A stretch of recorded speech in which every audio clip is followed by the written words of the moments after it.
and he was fast, and your third baseman had to play up in well in front of the line, the base line, in order to protect yourself on that little old bunt until he got 2 strikes on him, then you could back up. Well, on this particular day, Luke come to the bat, and Charlie Ruffin got 1 strike on him. I don't know what he did. Got 1 strike on him. Well, I didn't know Lou was cutting them eyes down there at me, but I had stepped back just 1 step, just 1 step. Well, when I did that, on the next pitch, Fonseca dropped that little old bunt down, and it was running right along just about 2 inches on the inside of the foul line. That good momentum going down the line towards third base. Well, I started in, I knew I couldn't throw him out. And Bill Dickey was behind the ball coming down, and Bill couldn't catch up with the ball. And Charlie's own man could throw him out was Ruffin. Well, I was right there close to him, and Ruffin started to reach down and pick up the ball. And I hollered to him, I said, let it roll. All right, Charlie Ruffin raised back up. And as he did, I got out in front of that ball with my front spike, and I scratched the trench about 6 inches in front of it, about 45-degree angle across the foul line. Well, when I did that, that ball come down, and it hit that line and it rolled foul right across the top. As it did, I grabbed it. And Bill Deneen was on fire, and he hollered, foul ball. But Fonseca was over first base. Donnie Bush was managing the White Sox then. But Fonseca had him a base hit, he was over first base. And when old Bill Deneen hollered foul ball, I knew we had him. Well, Donnie Bush charged over Bill, the umpire. Fonseca charged him. They all charged him. I never did say a word. I just put my glove over my mouth and just like to die laughing at old Fonseca. I didn't say a word. I just stayed right down. All right, Bill Deneen called old Fonseca back, and he was hot as a firecracker. And Charlie Ruffin cut out on him and struck him out. Well, that put the icing on the cake.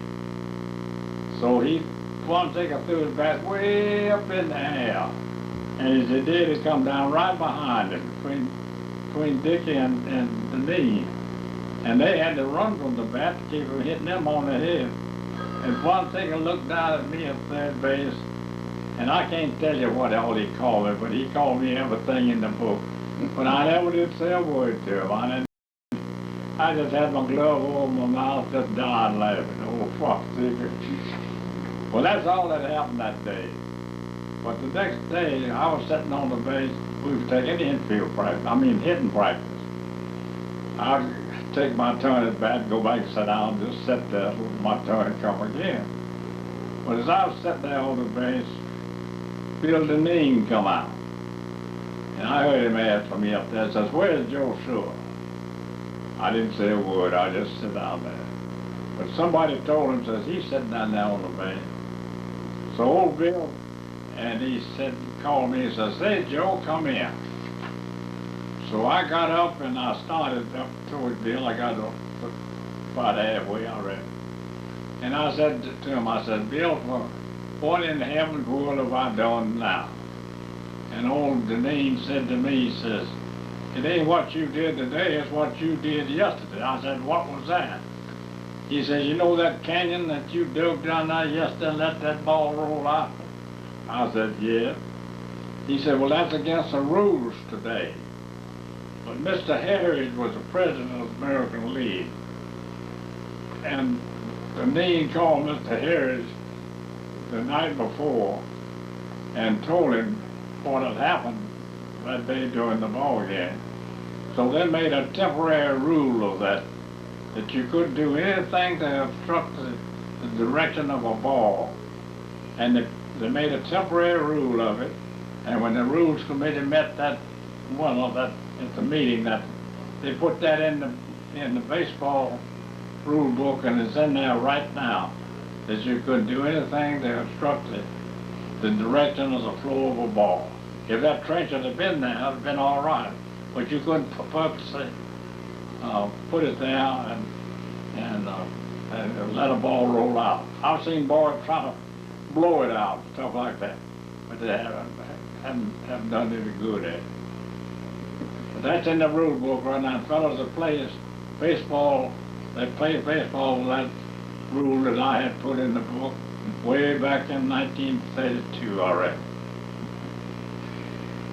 Back in those days, Daddy, tell me a little bit about your traveling and your clothes and where the wives could go with you and that kind of thing. Well, back when I was, my whole career, I never rode an airplane playing baseball. We rode trains, Pullmans, all together. And,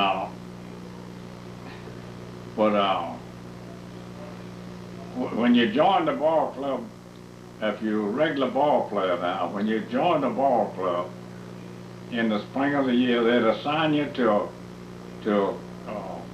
Pullman car. And that boy stayed with you all year.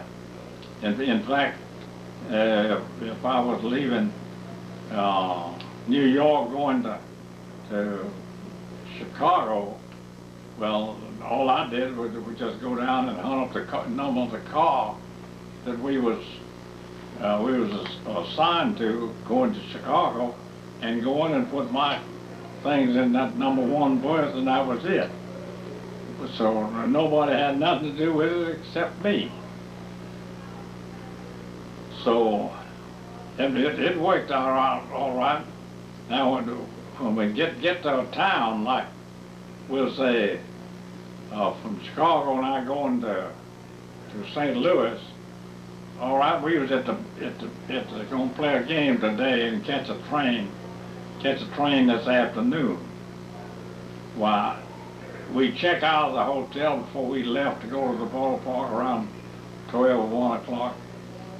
We'd bring our suitcases down and give them to the porter, and they'd leave them there, and then we'd go on to the ballpark and play our ball game. And during that time, the traveling secretary would have a cab or a dray or something to pick up those bags and take them to the railroad station. And where your car was, they'd set them on the platform, like we'll say the car was 210. He'd set them on the platform right by 210, and all you had to do is to come down and go through the gate. The secretary would check you through the gates.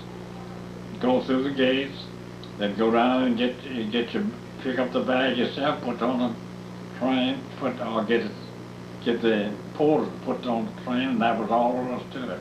Traveling was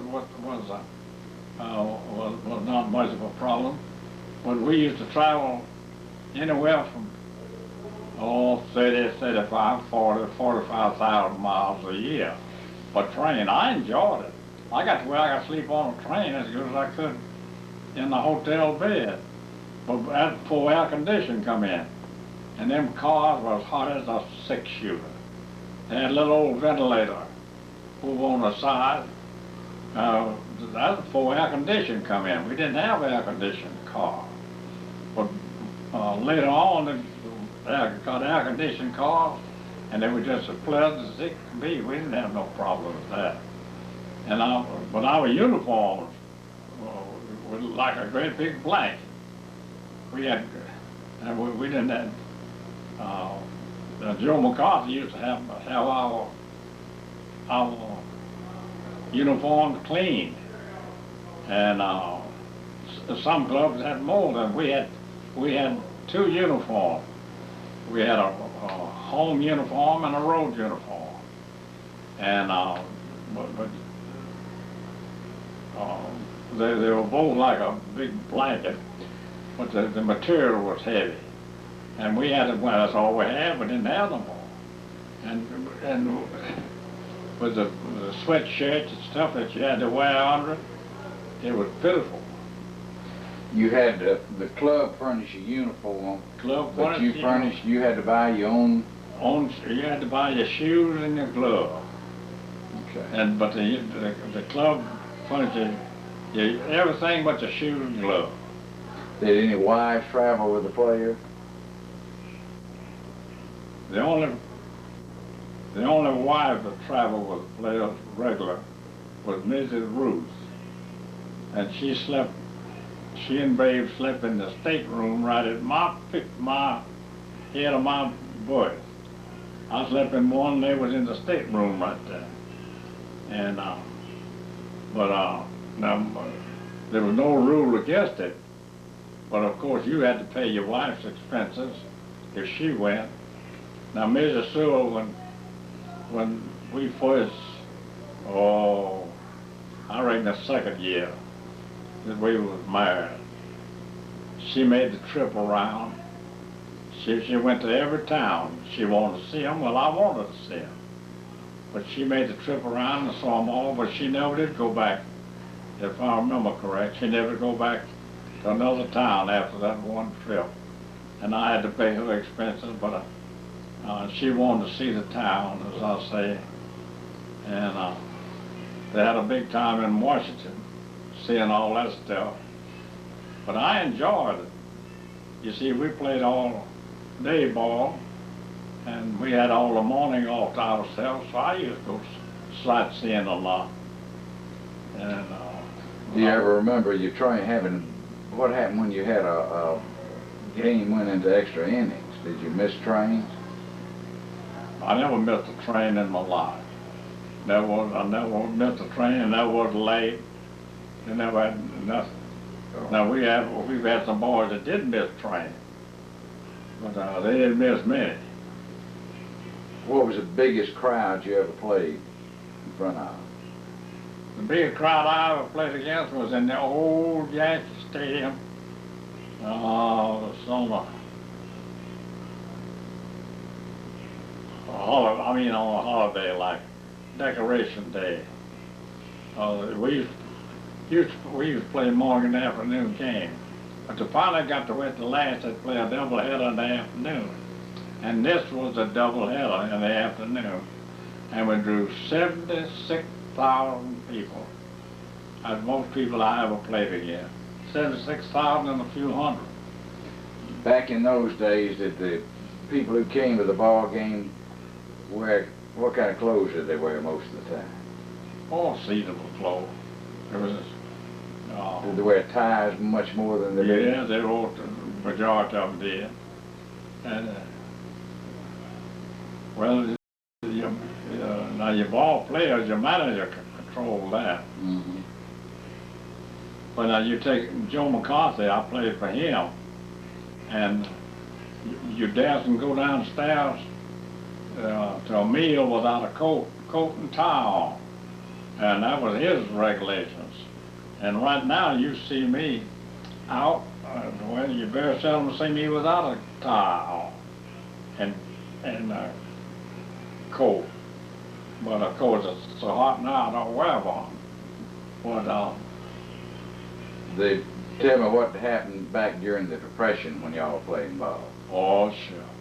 I was playing ball during the old Depression. I come right through it, the depths of it.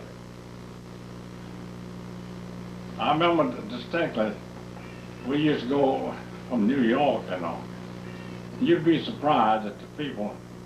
They didn't have a loaf of bread in the refrigerator or nothing, but they'd find some way to go to a ball game or some recreation.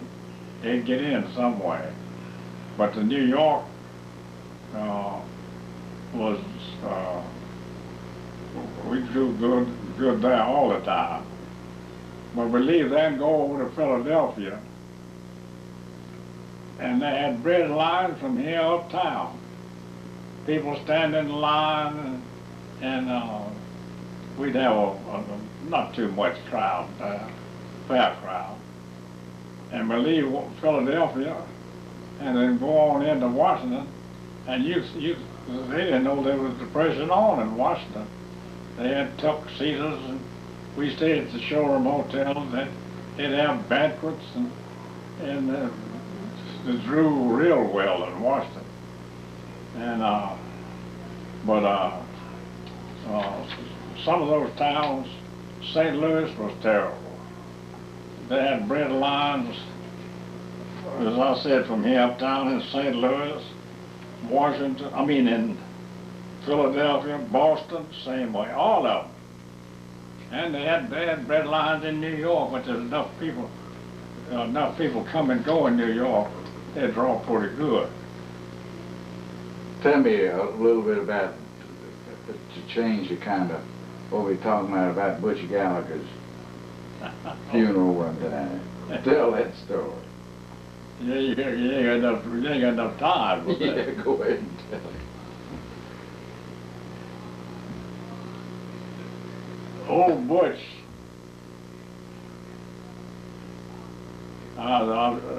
Butch Gallagher was an Irish boy.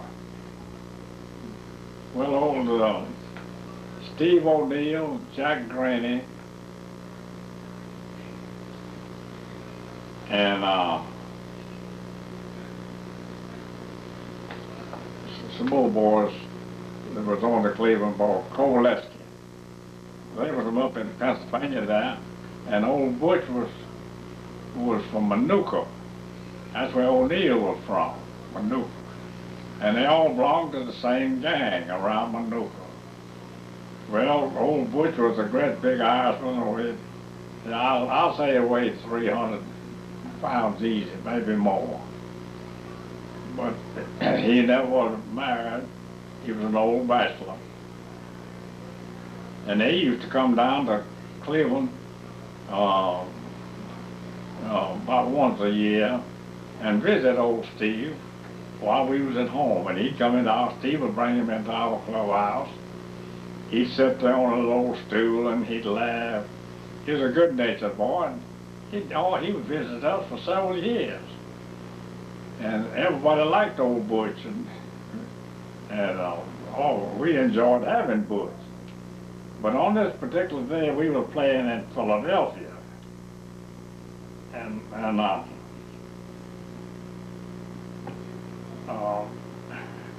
Butch died. Butch died, and they were going to have the Irish wake on this particular night out there at Allentown from Philadelphia. Well, we played a ball game that night, and old Steve O'Neill, as we all did, everybody wanted to go to Butch's funeral. Well, he was the next day, but we were going to have this wake on this particular night. It was on Saturday night. We didn't play ball on Sunday in Philadelphia. The Blue Law got us. So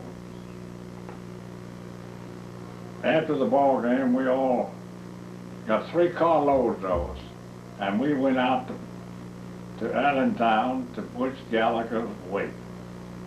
All right. I'll never forget that. We drove up, we followed O'Neill. He knew where the house was.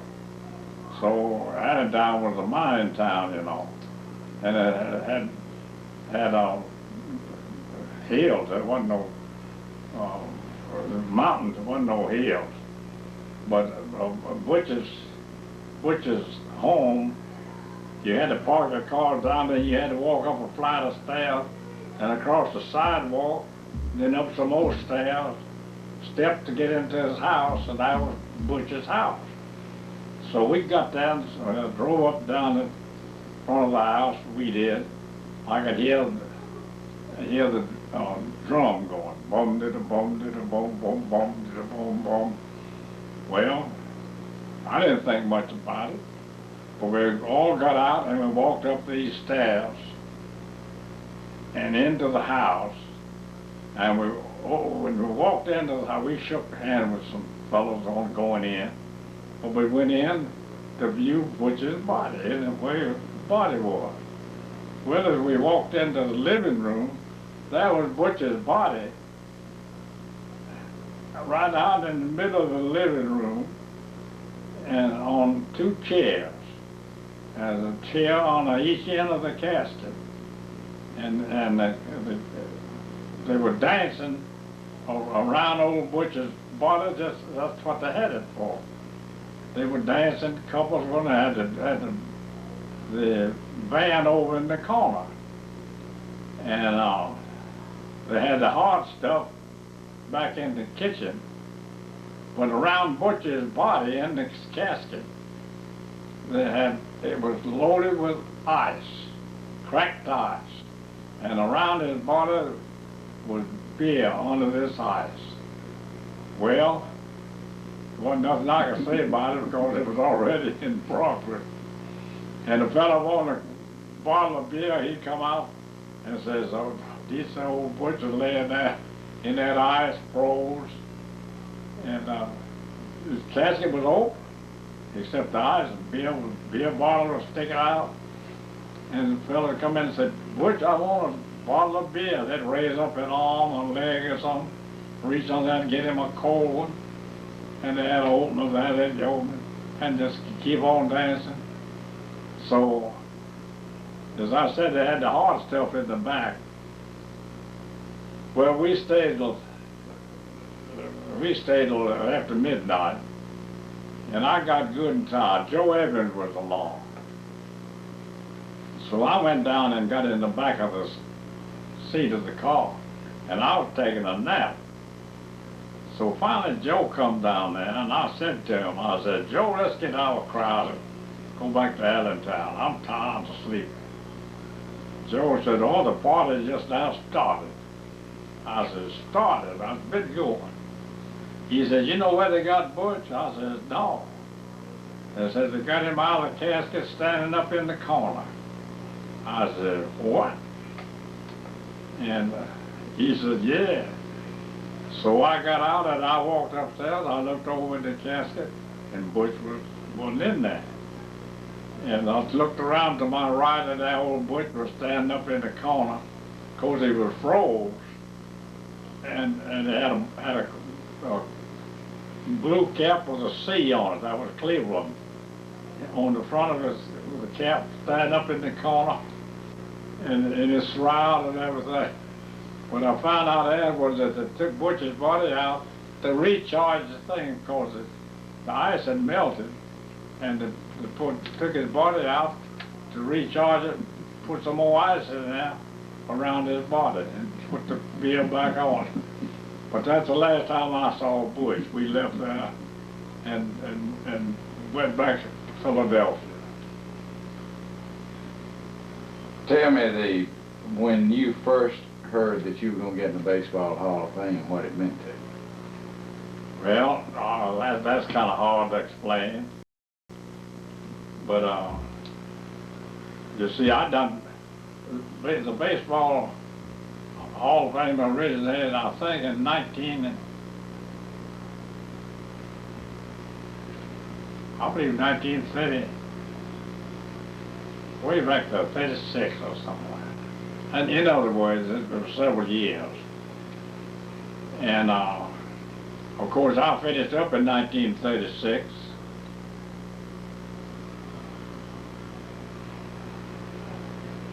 I finished up in 1936, but the Baseball Hall of Fame originated somewhere along after I finished. And but the first people that were inducted was Tris Speaker, Ty Cobb, Walter Johnson, George Sisler, Larry Lassaway, Cy Young, and Grove Alexander. I believe that was, but they kept on and kept on. Every year they did induction, just like they do now. But old Ty Cobb, after he was first elected, he's the best press agent that I had. He worked on every committee. When you see, they have committees that picked those fellows, and they're the ones that nominate you and vote on you and stuff like that. But Ty was my press agent. When Ty died, I told Miss Sewell, I said, well, my press agent's gone. And I went on 1977. I was inducted in 1977. But that was a long time. I told them all I wasn't no better ball player in 1977 than I was in 1936 when I quit. But I was working then, and somebody called up from New York, and they told Miss Sewell answered the phone, and he told Miss Sewell what he wanted, and said I'd been selected as a member of the baseball's Hall of Fame at Cooperstown. Well, she wouldn't tell me. And he says, well, I'll call back at 12:30. Well, went home for lunch. I just hadn't got there. I was sitting down at the table. She hadn't told me. And the telephone rang. And I went to the telephone. She told me, said, you go answer it. She knew what was coming on. So you go answer it. So I went and answered it. And there was somebody from New York, I forgot who it was now, said I'd been selected and chosen